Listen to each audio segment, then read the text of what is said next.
Well, that's what I drove up yesterday. And then today, I made a trail back up that way, come through the bushes.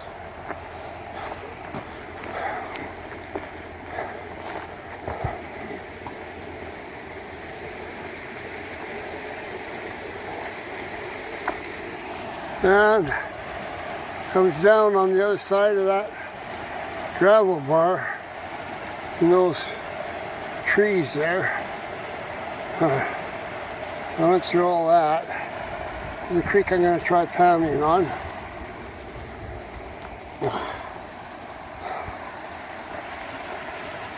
Yeah, looks like a good spot. So, I went and made that trail, and this road could use, this bridge could use better support.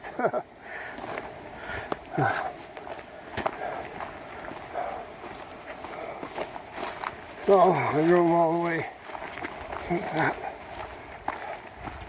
through there, up there, through all that friggin' alder crap, and then I found a nice, I come walking down here.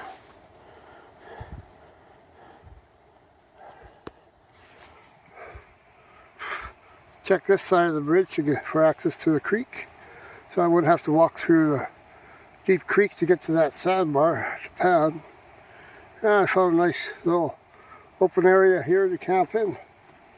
And guess what? A nice, beautiful trail goes right down there, and it takes me all the way to that bar. This I thought I'd show you what the well-prepared prospector should carry with them. These are all the essentials. So you got your groceries, you know, some pepperonis for a quick snack, some smokies. You can roast over the fire. Of course, you need the frying pan here, you know, like this here, and quick roasting over the fire, and all your condiments. And you need your snacks, you know, you need your booster with your snack here, and a few snacks at night, and then a little bit of cheesy bread. I don't call it cheesy because it's cheap. I call it cheesy because it has some cheese in it, I think. Maybe it is cheesy. And then a few buns here, you just slice those up the middle and throw your smoky in there along with the condiment. After you burn your smoky over the fire, you know, there's the fire there, what's left of it. And of course, no good prospector can go anywhere without his beer. Yeah, and you need some drinking water, extra fuel, Jack, come along, and axe, and a little extra protection when you're in the bush. No good prospector should go in the bush without that, and without the trusty machete. So, enough of those two things. And then of course tarp in case you need it, rain gear. And of course this stuff is all sitting on my nice comfy bed. You know, I'm living like in an RV here. And you need your knife, of course. And these were the mining tools, and the buckets, and the boots, spare jacket, glass fire, gold pan, shovels, and pack sack in case you need to pack something any distance, and chest waders, and of course the couch, the recliner, and then the stash for when you run out of money. And make sure you take those along with you, because most prospectors aren't very rich. They may need those. And going inside the RV here, kind of RV, you got your If anybody wants to know what the heck you're doing, just tell them you're an Association for Mineral Exploration, and that'll shut them up instead of them questioning you about what they're doing here and there. Then of course your computer that you always forget to charge and never use. And the best stuff here that worked the best was this Deep Woods Off. Make sure you have your butt wipe. And lots of spare shoes. Yeah. Oops. I got a water bottle there. Well, it's empty. And some of these real expensive lights that, you know, work wonders. According on TV, and you can drive over them with a friggin' tank. Well, this one I dropped. Still works, but I just dropped it a bit, and the whole thing fell apart.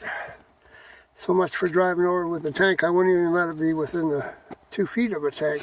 It'd fall apart. And you got to have your jumper cables under there, along with your charger, you know, in case your battery dies. You can hook up to besides somebody's house there and charge up your battery. You know, they don't have to know, but it's always nice that you know the people first, and where they bring a generator out or something for you. And let's see.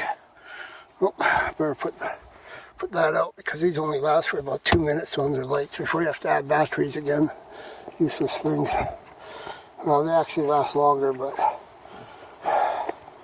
they should last way longer for what you pay for the stupid things. Real good deal on TV. And over here, I tried to use this. It helped for a while. The mosquitoes were really bad because it was raining when I got up here.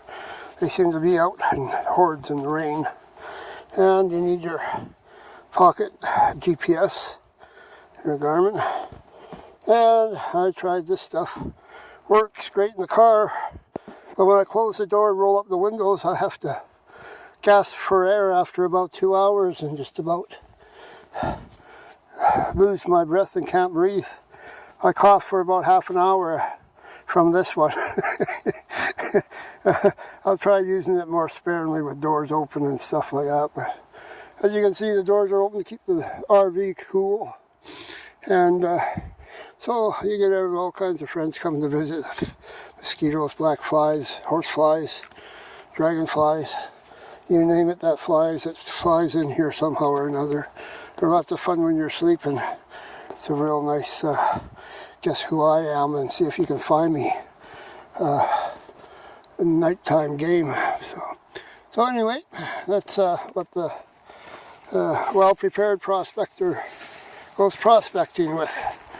And make sure your RV is nice and roomy so you can at least sleep in there. And because if you don't get your sleep, you get cranky like me. Well, maybe that's why I'm cranky all the time. Anyway, that's it for now. Signing out.